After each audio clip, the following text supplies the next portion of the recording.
ಧನಸ್ಸು ರಾಶಿ, ನಿಮ್ಮ ಕಾರ್ಯವೈಖರಿಯ ಗುಟ್ಟು ಏನಿದೆ ಅದನ್ನು ಯಾರ ಜೊತೆಯಲ್ಲೂ ಕೂಡ ಹಂಚಿಕೊಳ್ಬೇಡಿ. ಆದಷ್ಟು ಅದನ್ನು ಗೌಪ್ಯವಾಗಿಯೇ ಇಟ್ಕೊಳ್ತಕ್ಕಂಥದ್ದು.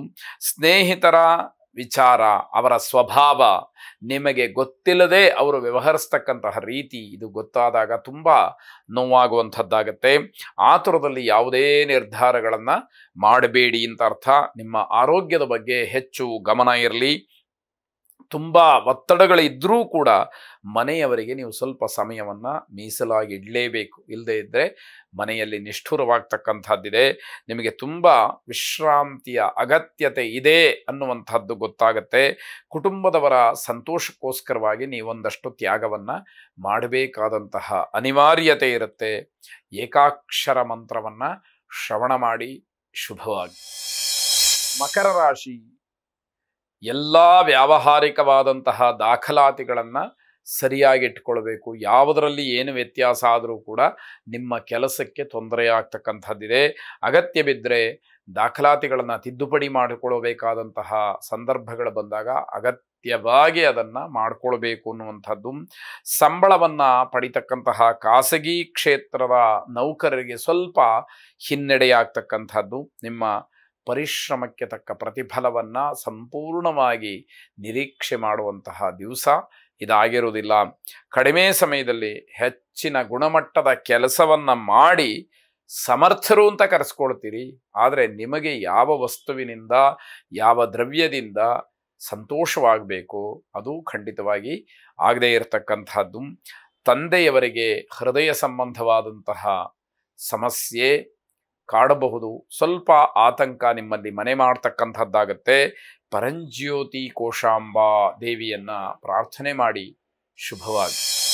ಕುಂಭರಾಶಿ, ಕುಟುಂಬ ಸದಸ್ಯರ ಸಹಕಾರ ಸಹಾಯ ಪರಿಪೂರ್ಣವಾಗಿ ಇರತಕ್ಕಂಥದ್ದು. ನೀವೇ ಈ ದಿವಸದ ಮಟ್ಟಿಗೆ ಭಾಗ್ಯಶಾಲಿಗಳು ಅಂತ ಹೇಳಬೇಕಾದಂಥದ್ದು. ವ್ಯಾಪಾರಸ್ಥರಿಗೆ ಶುಭ ಮತ್ತು ಲಾಭ ಎರಡೂ ಕೂಡ ಅವಕಾಶಗಳಾಗತ್ತೆ. ಬೇರೆಯವರ ಕೆಲಸದಲ್ಲಿ ತಪ್ಪನ್ನು ಹುಡುಕೋದಕ್ಕೆ ಹೋಗಬೇಡಿ. ಅದು ಅವರ ಇಚ್ಛೆ, ಅವರಿಗೆ ಬಿಟ್ಟಂಥದ್ದು. ಮಾನಸಿಕವಾಗಿ ಬೇಸರವನ್ನು ಮಾಡ್ಕೊಳ್ತೀರಿ. ಮನೆಯಲ್ಲಿ ನಿಮ್ಮ ಕೆಲಸದಲ್ಲೂ ಕೂಡ ನಿಮಗೆ ನೆಮ್ಮದಿ ಅಂತಕ್ಕಂಥದ್ದು ಇರೋದಿಲ್ಲ ಅಂತ ಅರ್ಥ. ಕೆಲವು ನಿರ್ಧಾರಗಳಿಂದ ಬೇರೆ ಬೇರೆ ರೀತಿಯ ದೋಷಗಳು ಉಂಟಾಗ್ತಕ್ಕಂತಹ ಸಾಧ್ಯತೆ. ತುಂಬ ಅಗತ್ಯವಾಗಿ ಆಗಬೇಕಾದಂತಹ ಕೆಲಸಗಳು ವಿಳಂಬವಾಗುತ್ತೆ. ನೀವು ತುಂಬ ಕೆರಳ ಬಿಡ್ತೀರಿ, ಸಿಟ್ಟನ್ನು ಮಾಡ್ಕೊಳ್ತೀರಿ. ಅದು ಇನ್ನಷ್ಟು ವಿಕೋಪಕ್ಕೆ, ವಿಕಾರಕ್ಕೆ ಹೋಗುತ್ತೆ ಅನ್ನುವಂಥದ್ದು. ಸಣ್ಣ ಪುಟ್ಟ ವಿಚಾರಗಳಿಗೂ ಕೂಡ ದಾಂಪತ್ಯದಲ್ಲಿ ಜಗಳ ಆಗ್ತಕ್ಕಂತಹ ಸ್ಥಿತಿ ಇದೆ. ತುಂಬ ಅಗತ್ಯವಾದಂತಹ ವಿಚಾರಕ್ಕೆ ಜಗಳವನ್ನು ಮಾಡಿಕೊಂಡು ಆ ಕೆಲಸಗಳು ಆಗದೇ ಇರೋ ಹಾಗೆ ಮಾಡ್ಕೊಂಡ್ಬಿಡ್ತೀರಿ. ಮಹಾದಹರ ಮಂತ್ರವನ್ನು ಶ್ರವಣ ಮಾಡಿ. ಶುಭವಾಗಿ. ಕೊನೆಯದಾಗಿ ಮೀನರಾಶಿ, ಯಾರಿಗೆ ವಿವಾಹ ಆಗಿಲ್ಲ, ಅವಿವಾಹಿತರಿದ್ದೀರಿ, ಅವರಿಗೆ ಮುಂದಿನ ದಿನಮಾನದಲ್ಲಿ ವಿವಾಹದ ಮಂಗಳ ಸೂಚನೆ ನಿಮಗೆ ಸಿಕ್ಕುವಂಥದ್ದಿದೆ. ಆ ವಿಷಯವನ್ನು ಸೂಚ್ಯವಾಗಿ ಹೇಳಬೇಕಾದಂಥದ್ದು. ಮಾಧ್ಯಮದಲ್ಲಿ ಕೆಲಸವನ್ನು ನಿರ್ವಹಣೆ ಮಾಡ್ತಾ ಇರತಕ್ಕಂಥವ್ರಿಗೆ ಲಾಭದ ಸಮಯ, ಜೊತೆಗೆ ಸ್ಥಾನಪಲ್ಲಟವೂ ಕೂಡ ಆಗ್ತಕ್ಕಂಥದ್ದಿದೆ. ವ್ಯವಹಾರವನ್ನು ವಿಸ್ತರಣೆ ಮಾಡಿಕೊಳ್ಳೋದಕ್ಕೆ ಸ್ವಲ್ಪ ಚಿಂತನೆಗಳು ನಡೀಬಹುದು ಅನ್ನುವಂತಹ ಅರ್ಥ.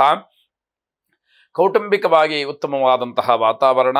ಅನಾರೋಗ್ಯ ಪೀಡಿತರಿಗೆ ಈ ದಿವಸ ಏನೋ ಒಂದು ತಿರುವು, ಆರೋಗ್ಯ ಸಮಸ್ಯೆಯಿಂದ ಸ್ವಲ್ಪ ಮಟ್ಟಿಗೆ ಹೊರ ಬರಬಹುದು ಅನ್ನುವಂತಹ ವಿಚಾರ.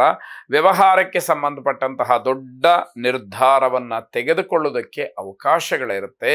ಕಾರ್ಯರೂಪಕ್ಕೆ ಬರಬೇಕಾದ್ರೆ ಸ್ವಲ್ಪ ಸಮಯವನ್ನು ತಗೊಳ್ಳುತ್ತೆ ಎನ್ನುವಂತಹ ಅರ್ಥ. ಮಂಗಳ ಕಾರ್ಯದ ಸೂಚನೆಯಿಂದ ಮನಸ್ಸಿಗೆ ತುಂಬ ಹರ್ಷ ಅಥವಾ ಸಂತೋಷ ಆಗ್ತಕ್ಕಂಥದ್ದು. ಭಗವತೀ ದೇವಿಯನ್ನು ಪ್ರಾರ್ಥನೆ ಮಾಡಿ. ಶುಭವಾಗಿ.